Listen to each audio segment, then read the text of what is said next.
Reward. Except three. Every reward except three and two. All right. Every reward except three and two. That's it. Great. Thank you very much. Nakapan, would you mind going next? Can y'all hear me? Yes. Good. Hi, my name is Nakapan Pungpon. I used to live in DC for probably over 20 years on 12th and Florida, like 12th place. So I was there for, I moved all around in that area. I was 15th and T for a while. I've for a pretty long time. But I own a business, Beta Academy. It's a martial arts school. We're on 14th and Florida. So I'm still in DC pretty much every day, 7 days a week. Can't close. We are always open all the time. We teach Muay Thai, Brazilian Jiu-Jitsu. I'm very interested in public safety, particularly because we do serve over 650 residents right now at our academy. They come in for one reason or another, be it getting in shape, learning something fun, getting connected to new community, or also self-defense. That's a big thing that we always that always comes up, and so we provide a lot of free seminars to the public, and also we're very much connected with the public school system too to teach kids martial arts. So we're just trying to be a little bit more active in our community, in DC, and seeing how we can help out. Also, we've been championing a program for the last 5 years with MPD, trying to get more MPD officers to train with us. We have about 3 or 4 very consistent, officers that train with us. And we were at one point very close to launching a program with the MPD Academy, but for one reason or another, there was a change in leadership and the project kind of got scrapped. I'm still a firm believer that more officers that train martial arts will make them much more capable to handle different situations that they find on the street. But I'll just keep on harping on that until one day it happens. Wonderful. Well, thanks so much for your involvement. Officer McCauley, are you with us there? Yep, I'm here. Can everyone hear me? Yes. Hi, everyone. My name is Captain Macaulay Murphy. I am newly assigned to the 3rd District since last year of June until current. I come from 2D as a lieutenant on the Northwest side. Now I'm here in 3D. And I'm happy to work with you all. And whenever we're done circling back around, I can give you guys an update on the crime briefing. Wonderful. And then Jean and Lauren, would you all mind introducing yourselves?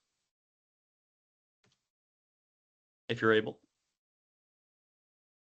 Yeah, I can go first. Hi, everyone. My name is Lauren Renford. I'm from the Office of the Attorney General for the district. I specialize in wards 4 and 5, actually, but I'm filling in tonight for my colleague. His name is Juan Ulloa, and my favorite place to eat is right on the line, but it's Sankofa, the bookstore right on Georgia Avenue. Wonderful. I haven't tried that yet. I'll have to add that to the list. And then Jean, are you able to introduce yourself?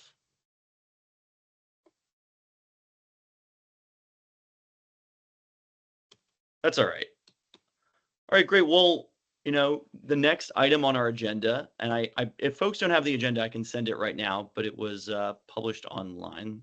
Let me just make sure I send that out to everyone here in the chat. The next item was to do a readout on crime statistics and incidents.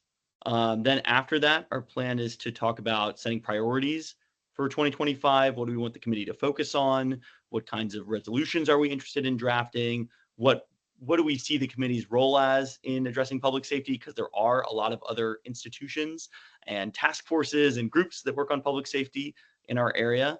Then after that, we were going to have a brief update on the T Street Task Force. Finally, I added an item to discuss future guest speakers that we could invite to ask questions and to participate in the meeting. And then the final item is to establish our meeting schedule for the rest of 2025. So let me just send that in the chat so that everybody has it available. But Karen and Officer McCauley, if you wouldn't mind providing us an update on crime in our neighborhood, and really focusing on how does it compare to last year and last month. I know that we have pretty good data on that available in the district. Yeah, definitely. My name is Macaulay Murphy. as I stated earlier. From year to date, just started out with the violent crime. We've had 2 homicides so far throughout the district. The first one would be on the 3100 block of 16th Street, where the victims walked in front of his building, where he was approached by 2 individual, exchanged gunfire, where he was pronounced on the scene, and they fled in a vehicle last seen south of 16th Street. That case is currently being investigated by a homicide detective, and we don't haven't have any update on that. So as soon as I do, I'll definitely update the chat. Second homicide would have been on 400 block of N Street, I believe PSA 308, where the victims had known the suspect girlfriend prior to their interaction. They came outside in the parking lot. Suspect had another friend with him, and when they approached the victims in the parking lot, and they brandished a firearm, pointed at the victims. The victim was also a concealed carry, and he had a weapon on him as well. And when he saw the suspect brandish a firearm, he also brandished his own firearm, and they exchanged gunfire. And the victims got struck twice in the chest, where he was pronounced on the scene. Suspect for last seen. That case is currently being investigated as well. Um, but I don't have any update on that as well. Homicide detective is still following up on that. That's as far as the homicide. As far as our violent crime as well, when it comes to our ADW, we had 2 shootings so far in PSA 305. The first shooting was at 700 block of T Street. The officers were in the area, in the nightlife area, when they heard sounds of Mhm. gunshot in the 700 block of T Street. Officers quickly responded to the scene, where they observed a driver of a vehicle and also a victim on the passenger side struck with a gunshot wounds to his right thighs and lower abdomen. And the driver gets out, asks officers to help his friend. We call for medical to attend to his friends. The victim was transported to a nearby hospital, non life threatening injuries. And as we on the scene trying to investigate, then driver kind of disappeared on us, so we didn't know where he went. But we did have an MPD trail camera right there in the 700 block of T Street at the intersection there, which also has a camera that captured the video footage of the suspect and the vehicle of the suspect as well, which kind of would give us a lead with our detective to follow up on that. Right after that shooting, we had a second shooting also in 900 block of Florida Avenue, right in front of the Whole Food, where the victim was walking. He was approached by 4 suspects. They approached him from the rear. One of them had a handgun, approached him, telling the victim, you know what time it is. The victims got scared and started running, where he heard sounds of gunshot. And as he was running, he realized that he was shot in the neck. He then transported himself to a nearby hospital. That's when they called the police. We got there and we investigated the scene. And our detective is following up on the case, trying to review video footage as well. Those are violent crimes that we had so far for my sector. I am Sector 2 captain, which is 305, 306, and 308. And so basically, that's what we have for right now. And also for PSA 306 as well, when it comes to LaJoy Park and Columbia Heights, we also have had significant incident where it comes to shootings as well.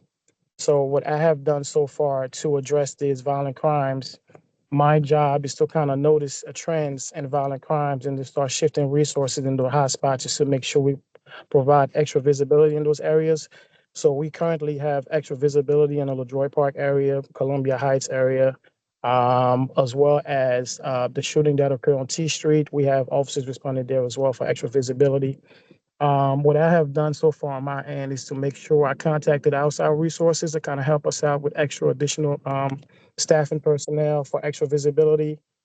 Reach out to our VCSD units that also have unmarked cruisers and officers in plainclothes to hide those hotspots areas and focus on those crimes as well. We also have our outreach officers on day work and business beat officers as well to provide extra visibility in those areas as well to focus on those hotspots. And so that's what we're doing as well as far as shifting resources to get a handle on those crimes, just to make sure we have extra visibility in those areas. And of course, earlier today we had 2 officers involved shooting in the 4th district, which I cannot brief out on that. It happens in the 4th district, but that's also keeping us kind of very busy tonight. So I'll take any questions if anybody has any questions.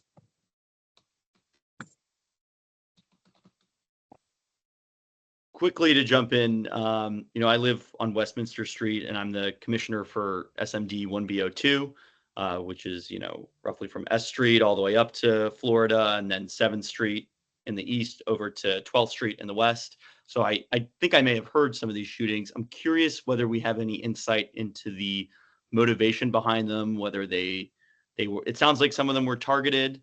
Do we know anything about that? Our 30 District detective is following up on the case. I'm unsure if it is targeted or a random shooting for right now. Most of the victims are uncooperative. Like say, for instance, the victims at 700 Bakati Street, as we responded to the scene, he's definitely shot, and he was just trying to put his shirt back on, saying, well, I've been shot before. I'm not trying to make a report. He was just trying to walk away, and we had to, convince him that he had to get medical treatment and stuff like that. So, so that's what we got from this victim. So, but I don't know if the detectives are following up on the case, if they have any leads. But for as of right now, I am unsure if it is targeted or random.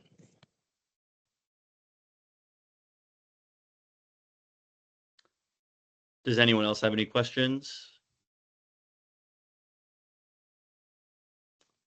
All right, we'll move on to Karen. If you wouldn't mind sharing out some updates on overall crime statistics in the area.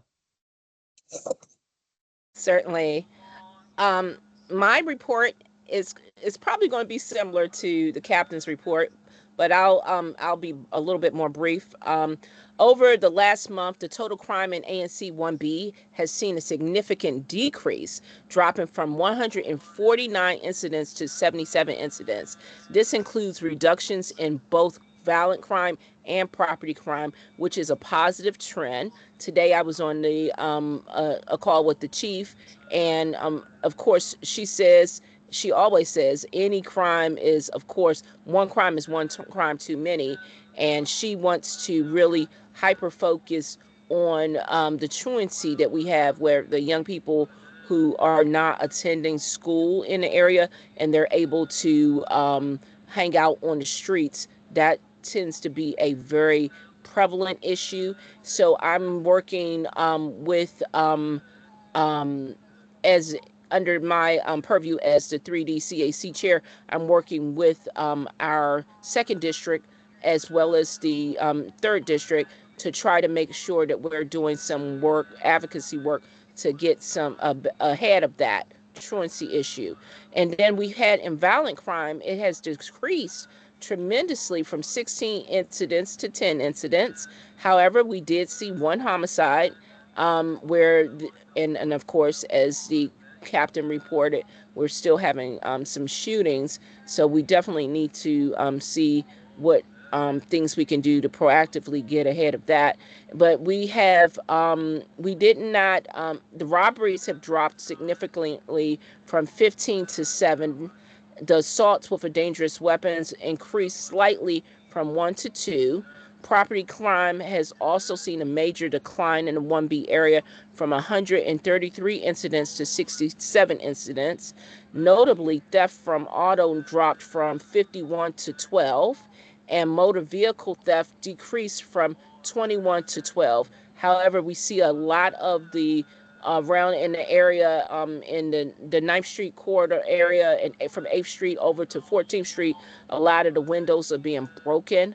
So the general theft cases remain high at 41 incidents. And while we welcome a decline in the overall crime, we welcome the decline in overall crime. I want to note that we recognize again that one crime is one crime too many, and that the numbers alone don't tell the full story, because we still feel that impact of the activity. But we're all here together to address the ongoing concerns for our community and to ensure accountability and to strengthen our collective approach to crime prevention. So I hope that tonight that that we can discuss a lot of actionable solutions to help further reduce crime and improve the safety of our neighborhoods. So I am always going to encourage everyone to engage and ask questions and share your concerns so that we can build a stronger and safer ANC 1B together. Thank you.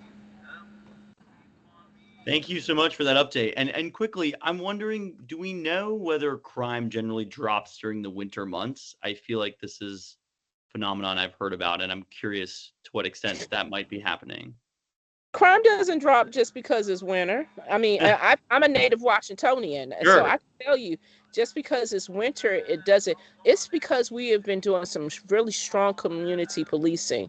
I That's great. really want you to understand Mhm. that we asked everyone to participate in the DC Camera Connect program. We want all the businesses to participate in that Camera Connect program. And if you know a business that's next to your business or next to or in apartment buildings, they need to have Camera Connect. Be connected to the Camera Connect program. We need to make sure that people, when you see something, you say something. We want everyone to really be responsible by using the 50411 to ensure that you can do your report out via the texting. So that will allow you to not only send in a picture or a video of the incident, you can get a report number, and you can do that anonymously. But the more we have the public engaged, the community policing is really, really effective. And then we have an incredible 3rd District Police Department. So I can't speak out about that enough. We have a great commander that he's doing an excellent job in commanding the force, and everyone is really engaged to making sure that the community is knowledgeable about what's going on. And we have the wonderful task force. We have 5 task force in this district. Yes. And the Street Task Force is one of them that's really been good, even though the activity has moved from one area to the next, but we're still staying on top of it. And I think that really plays a really big role in what's going on. And hopefully we can get a stronger enforcement through our U.S. Attorney's Office, to help with curbing our gun violence that we have in the city. So that's my take on it. That's very helpful, and thank you for that readout. I mean, definitely, like Karen said, crime has gone down in the district compared to 2024, or excuse me, 2023. In 2024, there were 187 homicides compared to 274 in 2023, which was the worst year since, I believe, the late 90s. So, crime is still a major problem in the district. It's still elevated. It's roughly around what it was pre-pandemic in terms of homicides, but thankfully we are seeing those declines, and we thank the police and all the other district agencies that have done a lot of work on that. I do want to move on to the next part of the agenda, which is where I want everyone to I want to make it an open forum discussion, but I'm curious, what priorities do we want to set? What issues are we interested in? What resolutions might we want to draft? Like I mentioned before, the main point of this committee is as a vehicle to draft resolutions that we can pass. And so those can range from calling for, the U.S. attorney to do a better job prosecuting carjackings, to call for some sort of legislation potentially related to drug use and drug treatment that we want the city council to adopt. There's just a whole host of things. I know, Nakapan, you mentioned the work you've done to try to introduce, martial arts into the training for police and helping them diffuse situations, and that would be an interesting thing to explore as a resolution potentially. So I am curious to hear from all the the committee members what you all think we want to work on this year. If we've done a lot of work on that side in terms of like getting more officers training. There's been a lot of different proposals. The issue with it is, of course, that every time we get to a certain place in that process, there's a turnover in leadership. Either it be at the MPD or who at the academy. So perhaps I could try to talk to Captain McCauley after at some point set up a meeting. We could try to see what we can do to help MPD. I'm a firm believer that more training for police officers would make them more capable. One of the things we specialize in is Brazilian Jiu-Jitsu, which is basically grappling. And I understand that, there is the aspect of having a firearm as well, which is kind of like brings up another factor in terms of training, but just an overall, health and wellness, mental wellness for the police officers. This is something we've been trying to offer. There's been many pilot programs in other places. Interestingly enough, there's another MPD. This is the Marietta Police Department in Georgia, and they have instituted a program where the police department allows leave time. It's basically like a paid leave time, and there's a partnership with us. We offer a very reduced rate for each officer that comes in to allow them to get physical education or physical training requirements done through the academy. So, I'll be happy to introduce those items if people think that that's something that would be interesting to implement in the district. But also aside from that, we are trying to raise awareness too. We offer free seminars for the public every month. Understanding that just an hour of self-defense is not something that's going to make everybody, be able to fend off the bad guys. But what it does is just, raise awareness, like how you should carry yourself. What are the things you should be aware of when you're, traveling by yourself in a dark area? How you can make sure that you avoid potentially dangerous situations. This is something we always offer, pretty much like every couple months. We could do something more regularly too, if that's something that the public would be interested in. So those are a couple of things that we're trying to do, but also perhaps if there's other programs that we could do with the city about getting the youth more involved and giving them something to do. I think a lot of the, look, we're right there too. I'm on Florida Avenue pretty much every day, and I do see a lot of riffraff happening. There are a lot of kids that are kind of not in school when they should be. And I think that's where a lot of the crimes are being committed. As a matter of fact, it seems like the people that would be prosecuted by the system are actually some way employing the juveniles, because there's like almost like there's of course less consequences for when they get picked up by the system. And I see that those are the kids that are committing those crimes. So it'd be interesting to see how we can get more of those kids in programs, or keep them busy or something. That's just at least my experience of just being in those areas. Yeah, I know there's the Safe Passage program in DC. I don't know if folks have heard of that, but the idea is basically providing non-police staff to help students get to and from school, so they can get home safely, they can get to school safely, so that they stay on the route to school, so that they aren't truant, and to provide mentoring and sort of role models to the students. So have those members of the Safe Passage program really be involved with the youth and with the community. I think one thing that would be interesting to explore would be a resolution calling for the expansion of Safe Passage to our area. We have a lot of elementary schools in our area, actually. And so, the concern isn't as much that those students might be engaging in crime, though obviously it is very tragic. We do have young people engaged in crime at many different ages, but, making sure that those kids are safe going to and from school, and ideally trying to keep them safe from exposure to crime and violence that happens in the district. But I definitely, that's very, very interesting. And I would love to, if you have more materials, I can, I have my email here. I think you can see everyone else's email on the calendar invite, but would love to read more about, the Martial Arts Center and the work you've done and the attempts you've made to bring that training to the police. So I think those are all interesting topics, probably ripe for some resolutions that we can consider. I'm happy to share them. Appreciate it. I can second or third, I guess, any sort of How about initiative with youth. I was a teacher for 10 years and 11 years, 10 years or 11 years. And I currently work on the curriculum side. So I feel like I don't know what that would look like or what kind of jurisdiction we would have, but some sort of partnering, whether that is expanding Safe Passage, or providing resources of programs that kids can get involved in, but something for kids, particularly I'm thinking middle school and high schoolers, to just like improve everything in their lives and in our community. I think would be really powerful. Yeah, if I could second or third or fourth that. Yeah, whatever.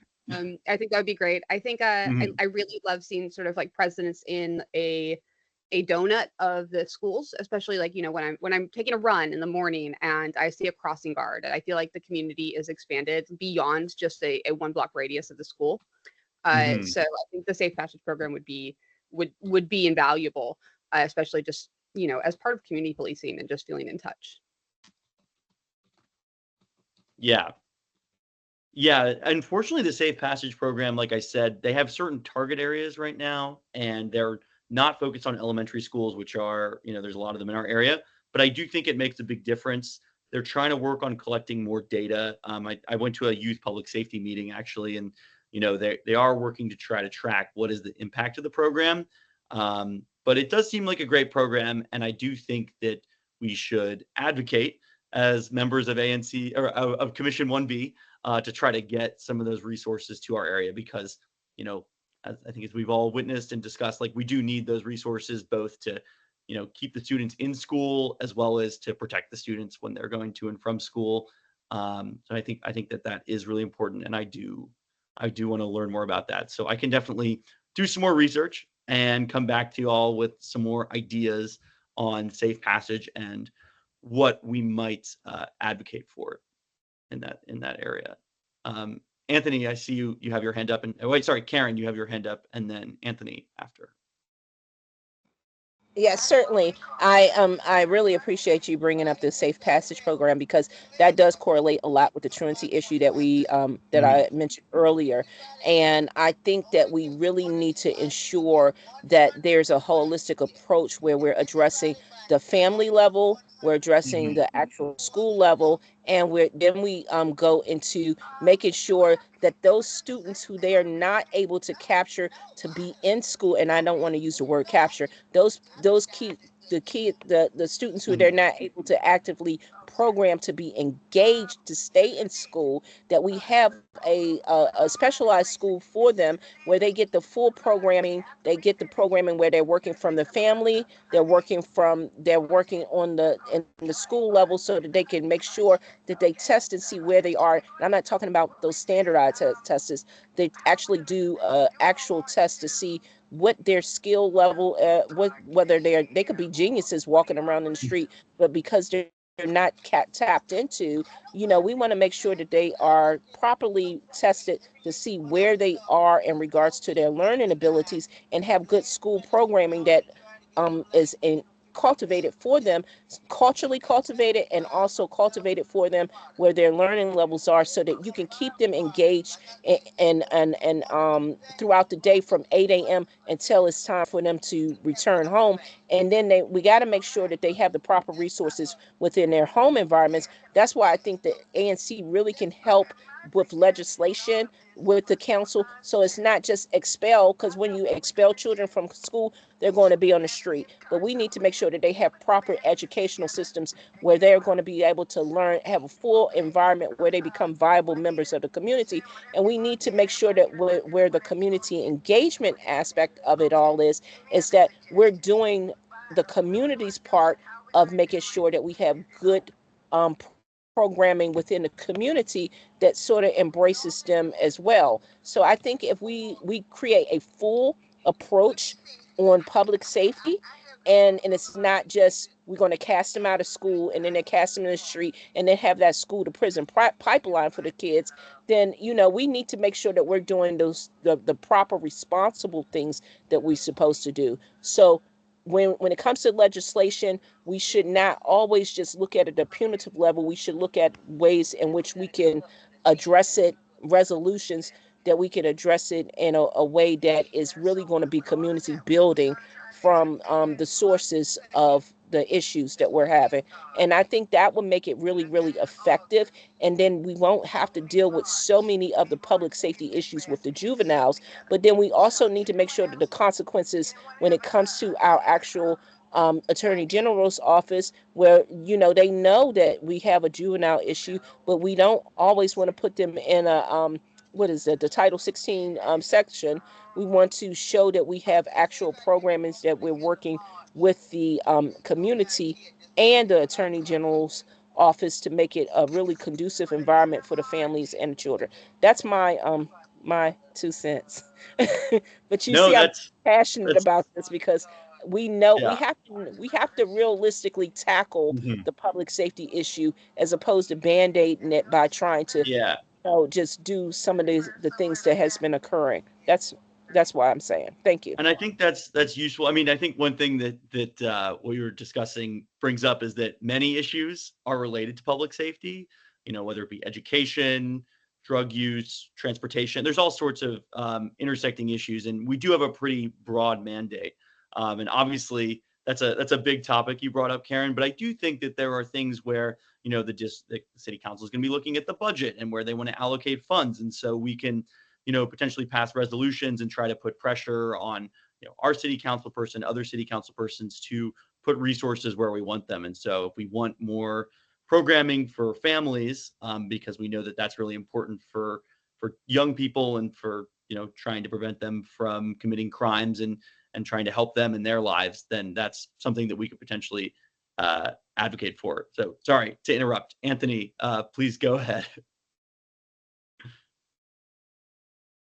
Yes. Thank you. I wanted just to touch on the safe passage. Was talking about.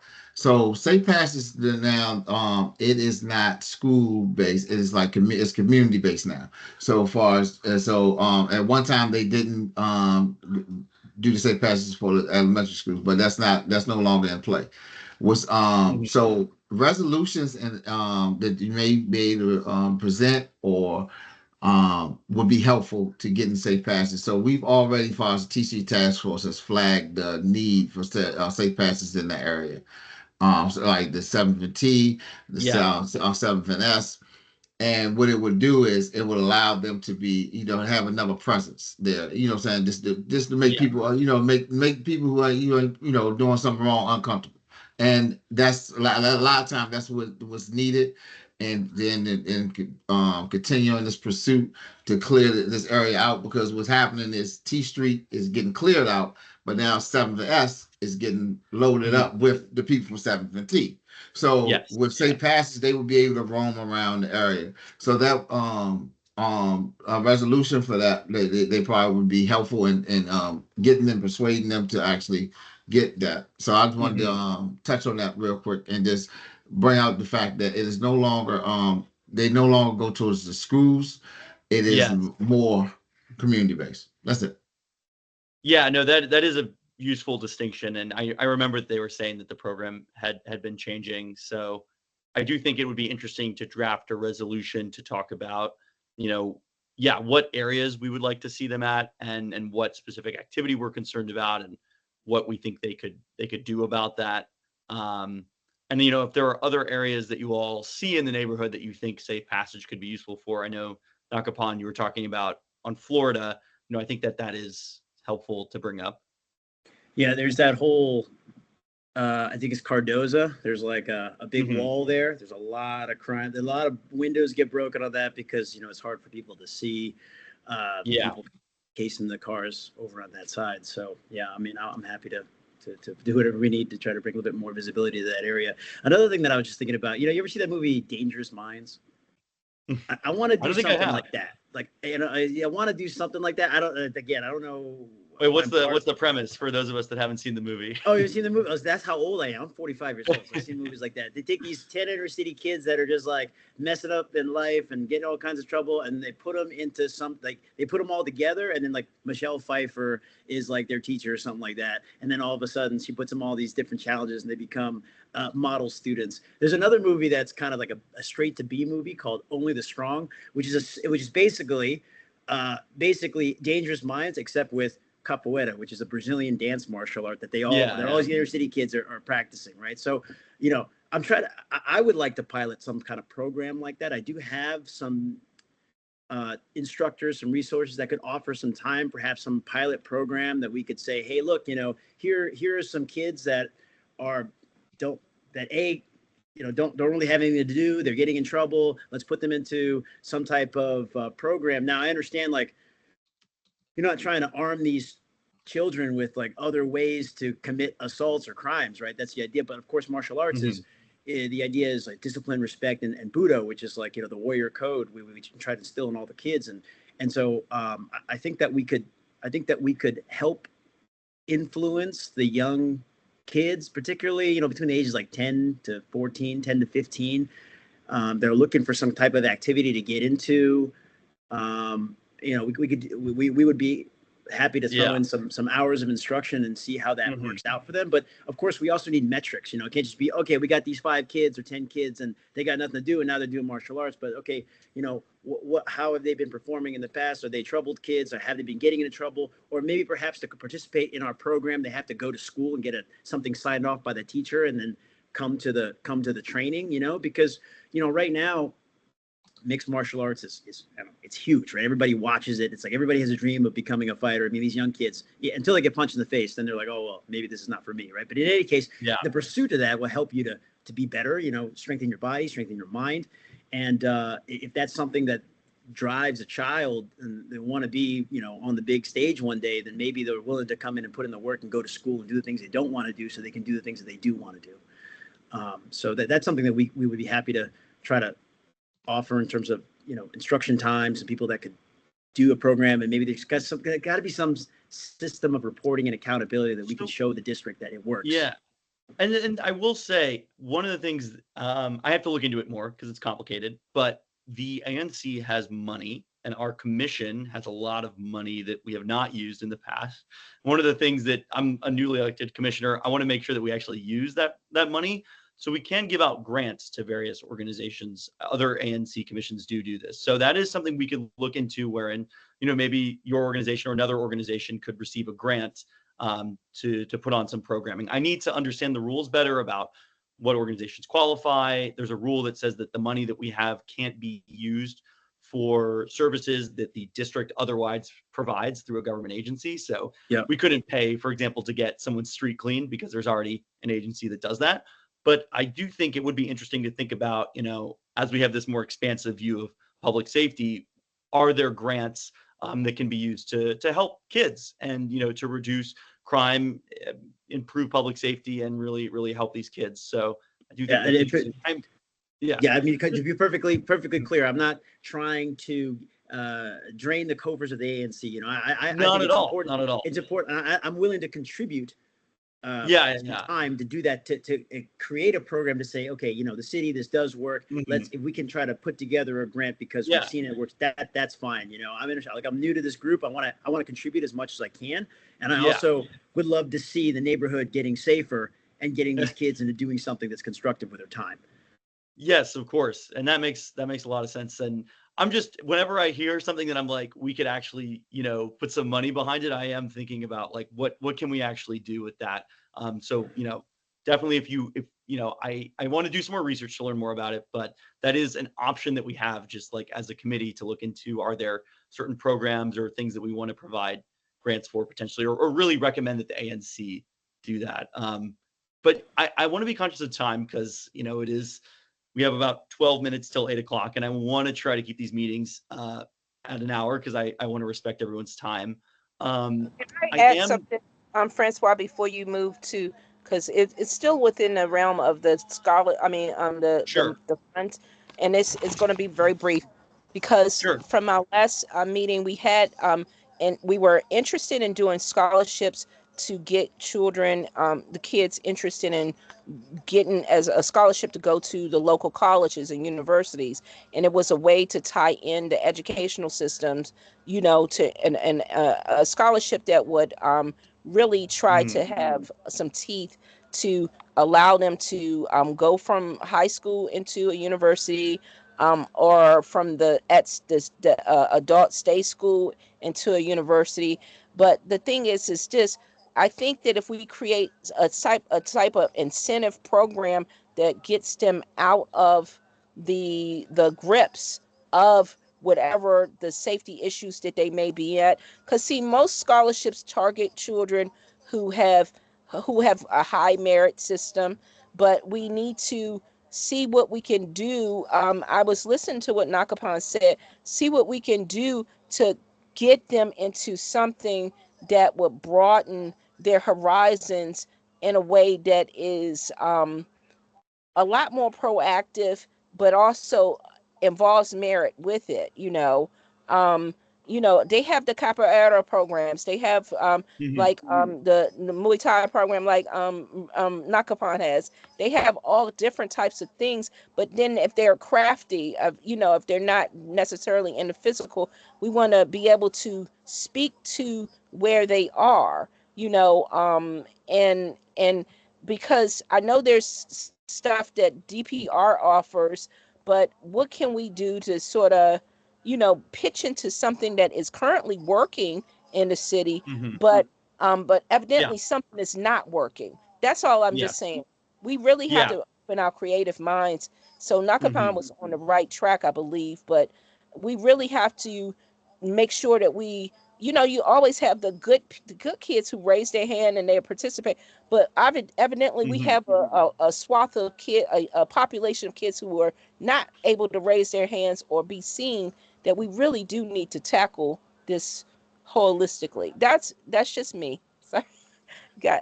I think that like this committee, like I mentioned at the beginning, there's a lot of other organizations working on public safety. We don't want to reinvent the wheel here, but we do want to think creatively and think out of the box and think, what sort of resolutions can we pass that might get some media attention? What ways could we maybe fund a program or call for the district to fund certain types of programming? Exactly. So I do think that, that is useful to think about, how do we give these kids some optimism or some hope, or an alternative path, and get them more bought into school, because, that is just such a central issue for our society more generally. Anthony, do you have a comment? If it's really quick, you're good. I just want to make sure we get through everything on the agenda. Yeah, I do, but it retain. I left out something that I thought that was very important to bring up, as far as just talk about safe passes real quick. That 7th in that area is like a dope strip and dope area. When you have I was those, going to talk about that next for the T Street Task Force, but go on. Okay, no. So when you have those extra eyes and ears, it disrupts it. And one of the safe passage job is to notify the MPD. So if you see a dope lining up, it happens every day around a certain time, every day, morning, evening, and then later on. So I just wanted to flag that, and just the importance of just having more bodies and more eyes to pay attention, and especially when they know it and they're in a vest. Yeah. And one thing I do want to say, just, as we talk about the T Street Task Force, for those that are unaware, and I'm still sort of getting new to this and learning, and I've only attended some of the meetings, not all of them, because unfortunately they're during the middle of the day, which can make it tough.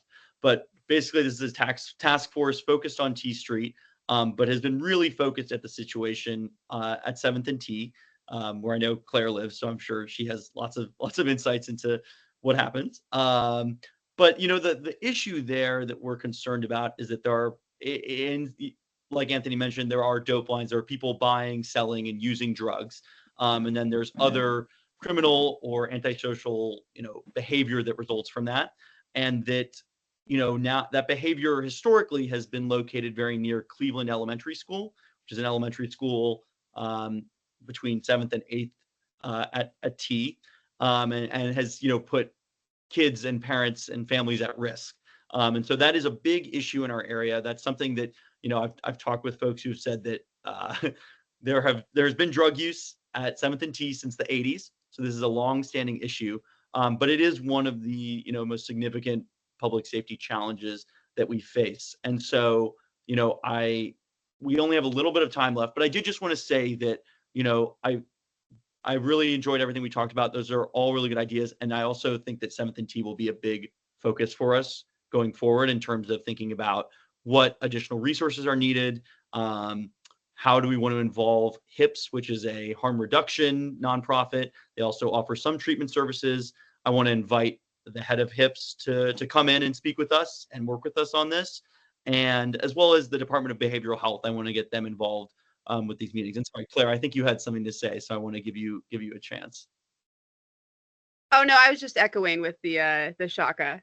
Okay, yeah. Now, I did have something to say because yeah. we have, I don't want us to be so just fixated only on Cleveland, because if we're going to do 1B, we have to do 1B.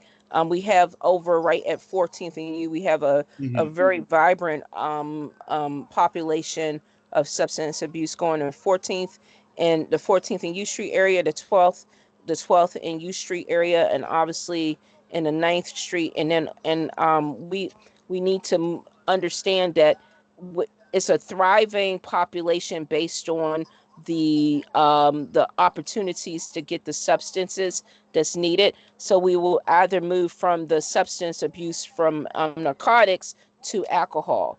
So we have when we're in the vicinity of some of the cannabis serving shops, as well as the alcohol liquor stores, you also have to make sure that we're looking at public safety in those vicinities as well. And so although the school is one school, we do have multiple schools in the 1B area. So I would suggest that we look at the areas around it and do some tracking with the public safety, with the parents, as well as the teachers within the schools, so that you're not neglecting an area that really needs some true attention. And I could speak to that a little bit more broadly because of my knowledge of this. And back to 7th and T, that's been going on since the 40s. So let me just be real clear. Even further back. Okay.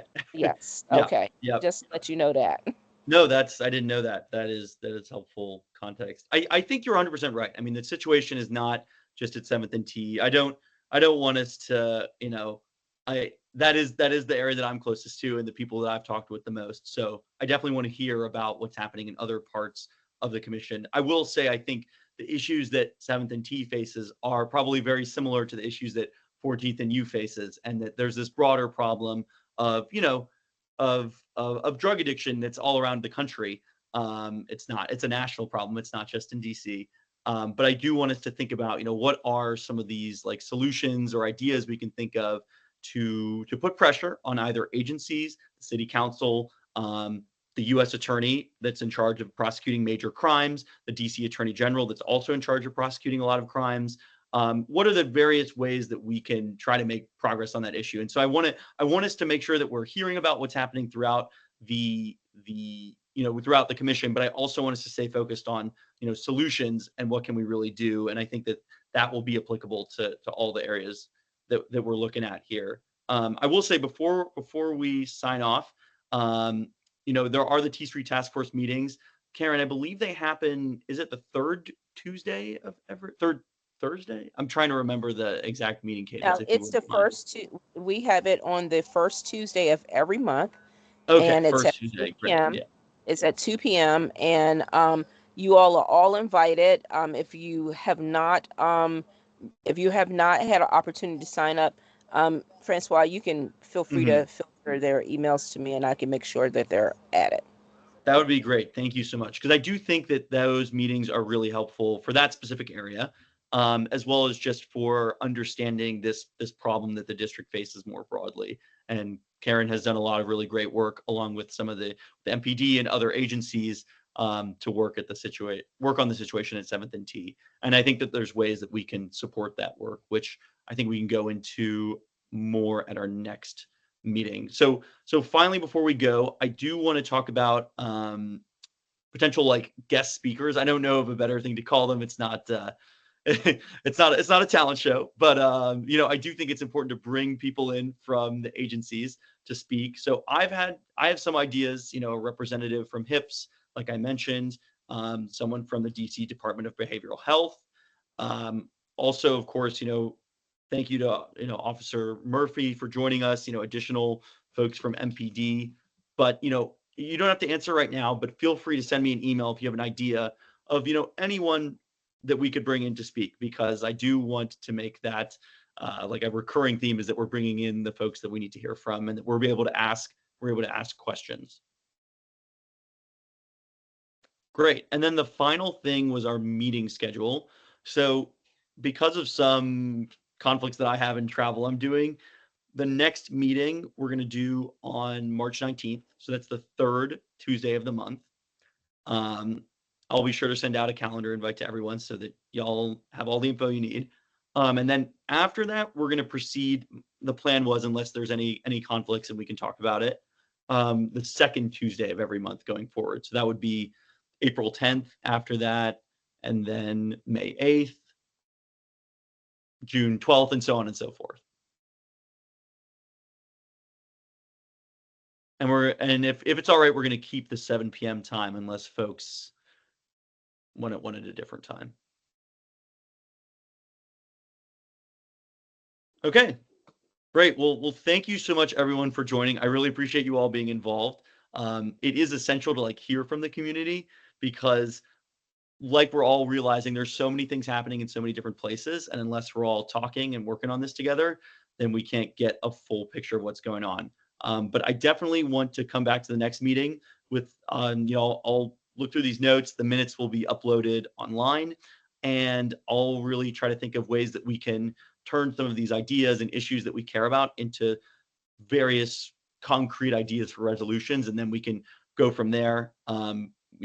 It would be great if folks can help with actually writing some of the resolutions out, with doing some of the research that we're going to need for that. But I think that it was really good that we just discussed the broad overview of what does crime look like in DC right now? What are public safety issues that community is facing? And, what are some of the things that we can do about it? So thank you for taking an hour out of your Tuesday to do this. And I'm looking forward to seeing everyone at the next meeting. And then eventually I would actually like to do an in-person meeting at some point. I think we can get some space for that. I think that would be really nice. So yeah, unless there's anything that anybody else wanted to say, I will move to adjourn the meeting. Is there a second? See Claire seconding. Well, All I those in second it, favor? but I also invite. Yeah.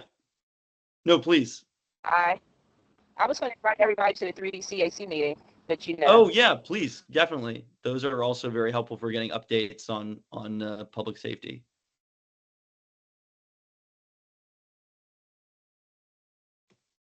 And you Did get you want to share anything else out, Karen, on? we have them on the last Thursday of every month. At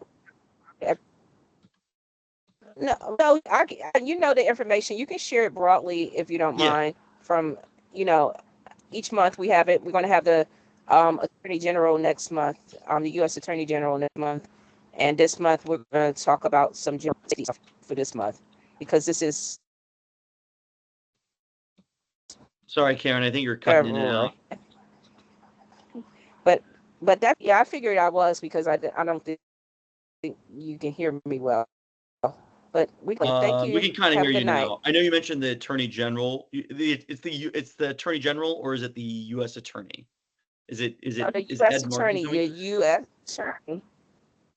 So Ed Martin is coming to the meeting. Yes. He's the U.S. Attorney that Trump appointed. He's now been appointed to be the permanent U.S. Attorney for D.C. and is in charge of prosecuting major crimes, such as homicide or felonies, and so really matters a lot in terms of crime in D.C.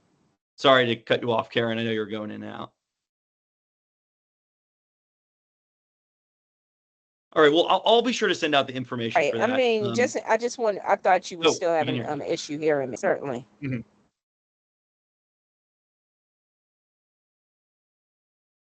I think we heard some of what you said, Karen, but I'll send out information for the 3D CIC meetings if anybody wants to join. But those are really helpful, and it will be. I unfortunately will not be able to attend this one, but it will be very interesting to hear from the U.S. Attorney, and I think that we're going to have a lot of resolutions that we're going to draft related to that office, and what they're going to be doing. So that'll be very important. But thank you all.